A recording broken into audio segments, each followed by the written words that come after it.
En Función y campo de la palabra y el lenguaje en psicoanálisis de 1953, Lacan plantea lo siguiente: mejor pues que renuncie quien no pueda unir a su horizonte la subjetividad de su época. Es una frase muy conocida, pero que nos puede ayudar a pensar la subjetividad actual, cómo se posicionaría un analista, por lo menos de manera coherente y crítica, en la actualidad.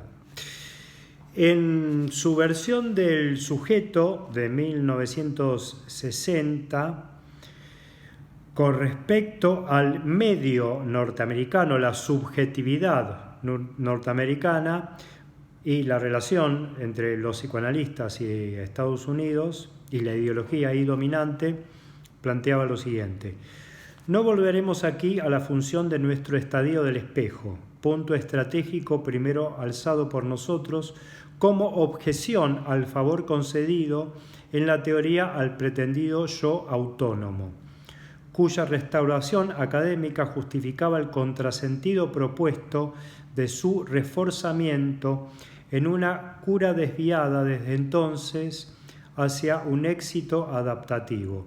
Es decir, que el estadio del espejo era propuesto como objeción, era propuesto como oposición a la teoría del pretendido yo autónomo, porque en el estadio del espejo Lacan presenta el yo, la imagen del yo, constituida en un lugar otro, no en un lugar autónomo, no como autónomo, sino constituida en un otro lugar.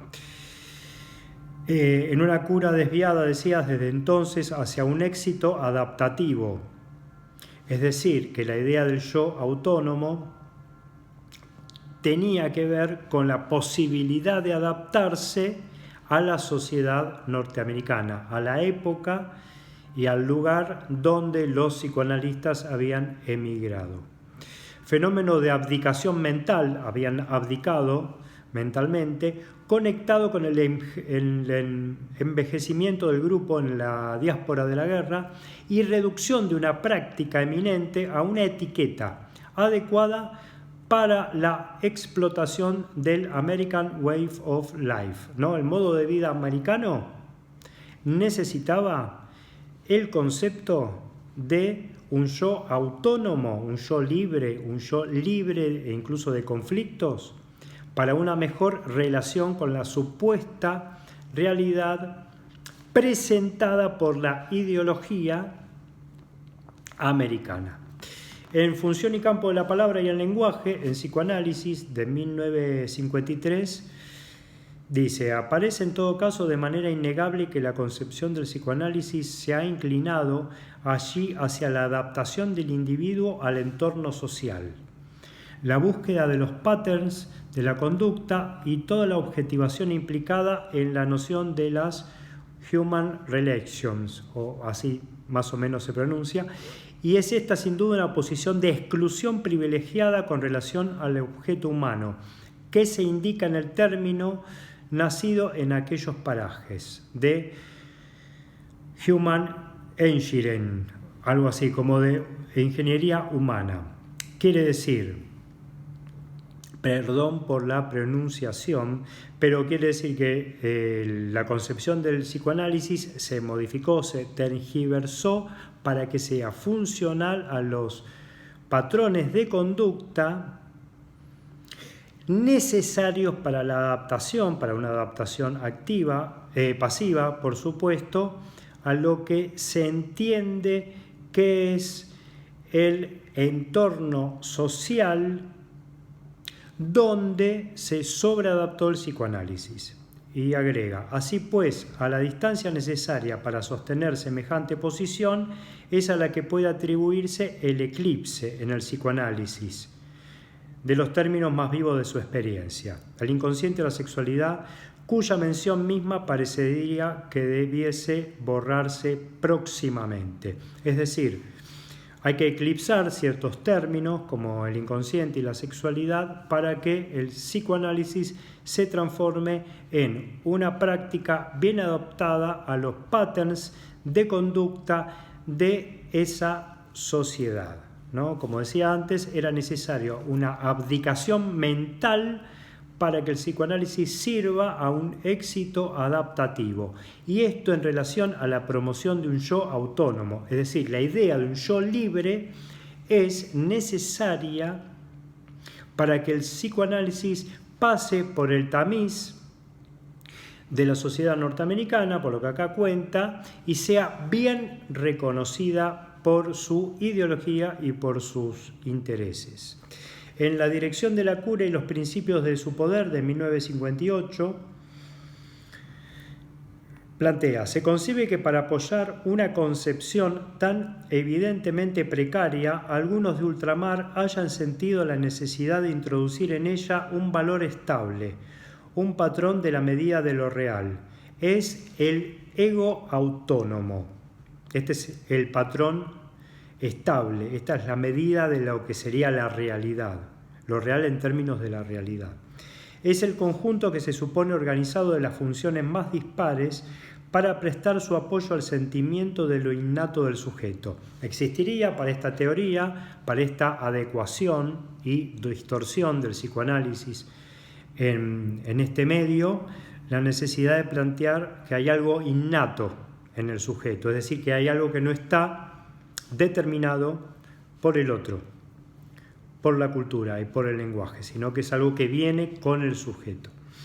Se lo considera autónomo, es decir, es innato y autónomo, por el hecho de que se supone que está al abrigo de los conflictos de la persona. Se reconoce aquí un espejismo trasnochado que la psicología de introspección más académica había rechazado ya como insostenible. Esa regresión, es decir, es como ir hacia atrás en la teoría, pensar que existiría un yo innato y autónomo, un yo que no puede enmarcarse ni determinarse por la cultura. Esa regresión es celebrada, sin embargo, como un retorno al redil de la psicología general. Sea como sea, resuelve la cuestión del ser del analista. Un equipo de egos menos iguales, porque ego es homófono a iguales, sería egos menos egos, sin duda que autónomos, pero en qué estampilla de origen se reconocían en la suficiencia de su autonomía. Se ofrece a los norteamericanos para guiarlos hacia la happiness sin perturbar las autonomías, egoístas o no, que recubren con sus esferas sin conflicto el American Wave hacia ella.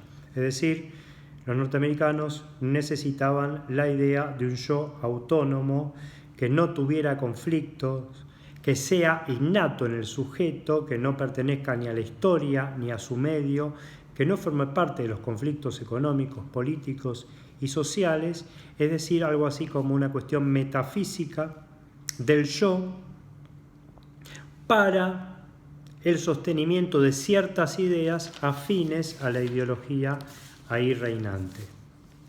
En Función y campo de la palabra y el lenguaje en psicoanálisis, 1953, plantea el tema del ahistoricismo. Dice: en el orden simbólico, en primer lugar, no se puede descuidar la importancia de ese factor C del que hablamos en el Congreso de Psiquiatría de 1950, como de una constante característica de un medio cultural dado.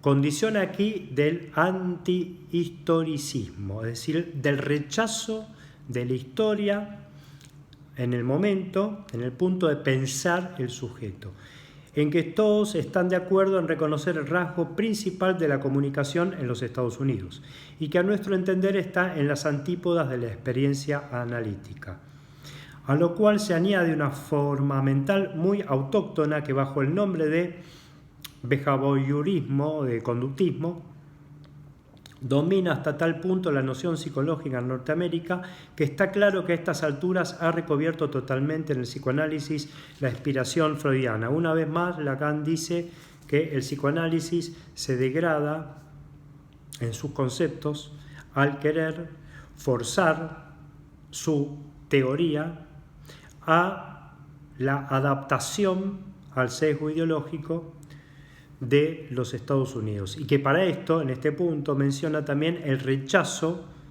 de la historia en el sujeto. Es un sujeto que no tiene historia. Si antes habíamos dicho que es autónomo y que esa autonomía es innata a él, ahora también agregamos que para esta concepción conductista del psicoanálisis es necesario dejar de lado la historia del sujeto. Y con respecto a esto mismo del anhistoricismo, en La cosa freudiana, en 1955, plantea lo siguiente: ese anhistoricismo es el que define la asimilación requerida para ser reconocido en la sociedad constituida por esta cultura.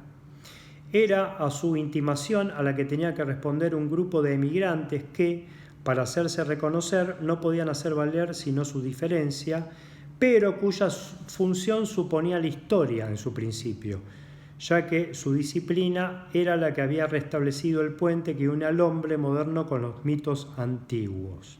Es decir, que se deja de lado esta diferencia, se deja de lado esta importancia a la historia para formar parte de esa sociedad.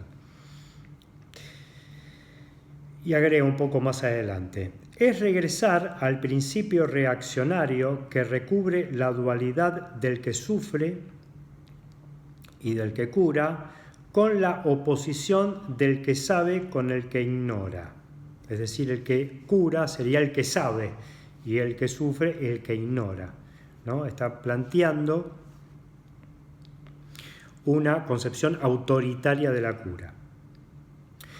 Y dice: ¿cómo no pedir disculpas por considerar esta oposición como verdadera cuando es real? ¿Cómo no deslizarse desde ahí hasta convertirse en los managers de las almas en un contexto social que requiere su oficio? Psicoanalista, de manera autoritaria, es el que sabe, y desde este punto hace de manager del alma al que no sabe y que es el que sufre. El más corrupto de los conforts es el confort intelectual, es decir, esto se hace por confort, para quedar bien en esa sociedad y tener una posición cómoda y privilegiada. Del mismo modo que la peor corrupción es la del mejor. El más capaz es el que al corromperse comete la peor de las corrupciones, ¿no? Ya en el último Lacan, Seminario 20, 1972 y 1973, hablando de managers del alma, hablando de alma, refiere lo siguiente: ¿quién no ve que el alma no es otra cosa que la identidad supuesta del cuerpo ese con todo cuanto se piensa para explicarla? Es decir, que la identidad del alma es el alma idéntica a sí misma. Y esta alma idéntica a sí misma ubicada en el cuerpo y el alma idéntico a sí, como en relación a lo que se planteaba antes de una concepción innata del yo. El yo es innato en su posibilidad de no conflicto, el yo no tiene historia, el alma al mismo tiempo es igual a sí misma. El alma como igual a sí misma, sin historia y sin determinación social, es lo que critica Lacan ya en el Seminario 20, o por lo menos es la lectura que le propongo. Y en la reseña del Seminario o Peor, de 1971-1972, agrega lo siguiente, también refiriéndose al alma: el alma tampoco, lo que se imaginan los imbéciles, al menos es lo que dejan creer cuando uno encuentra, al leerlos, esta alma con la que el hombre piensa, ¿no? Se piensa que el hombre piensa con el alma, no que es pensado, sino que él es autónomamente pensador, que él piensa con su alma, no que es pensado, que no hay determinación inconsciente. Para Aristóteles, el alma que reconstruye un Wechskull bajo la forma de un Innenwelt que del Umwelt, es el rasgo retrato. El rasgo retrato evoca rasgo por rasgo. ¿Qué quiere decir? Que el alma es lo igual a sí. El hombre piensa con su alma, no está dividido, el hombre es igual a sí mismo porque el alma es igual a sí misma. Y esto él lo refiere a Westphal, que es Jacob von Westphal, que era un biólogo y filósofo alemán, que planteaba que todo organismo tiene una relación con su medio. Por eso habla de mundo interno y de Umwelt, que sería el medio, el mundo externo. En esa relación que Westphal planteaba, en esa relación, el organismo de manera subjetiva se relaciona con ese medio a los fines de su subsistencia y de satisfacer sus necesidades. Entonces, lo que propone acá Lacan es que esta relación del medio con el exterior, en tanto ese exterior puede satisfacer las necesidades, cuando el organismo puede percibir correctamente qué es lo que necesita. Esta es una cuestión muy importante. Cuando el organismo puede hacer funcionar muy bien su percepción, puede obtener de ese medio lo que necesita en función de sus capacidades y necesidades. Bueno, ahí hay un organismo funcionando a la manera de este biólogo alemán. Lo que Lacan propone es que el sujeto funciona de una manera diferente, no es que se relaciona con su medio sabiendo subjetivamente qué es lo que necesita, sino que es pensado y es hablado por el otro. Es decir, esta alma que es igual a sí, autónoma y que se relaciona con su medio, con su exterior, es lo más contrario a la vía del inconsciente lacaniano, donde la articulación de significantes, la articulación de elementos efectúan un sujeto y no un alma, es decir, a un sujeto dividido entre significantes y no un alma que piensa por sí misma y que es igual a sí misma. Bueno, actualmente, ya que hablamos de la subjetividad de la época, se insiste mucho en la posibilidad en una terapéutica de que el sujeto encuentre su verdad singular y su modo de satisfacción, llámese gozante o de deseo, más allá del otro, o sea, sin otro. Esta cuestión me parece que tiene que ver con la adecuación, ahora no del psicoanálisis de Freud, sino el de Lacan, la adecuación y la abdicación mental de la degradación de la teoría de Lacan a las exigencias de la ideología actual. Si la ideología actual necesita sujetos que suponen que tienen su propia alma y que a partir de conocer sus propios intereses y modo de gozar van a encontrar algo en un análisis, esto es una cuestión ideológica que se necesita para el establecimiento de ciertas exigencias para vivir en esta sociedad. Bueno, Lacan plantea lo contrario. Lacan plantea subvertir esta idea de alma individual, autónoma e innata y pensar al sujeto como dividido y determinado por el otro. Bueno, hemos llegado al final. Nos vemos en la próxima emisión.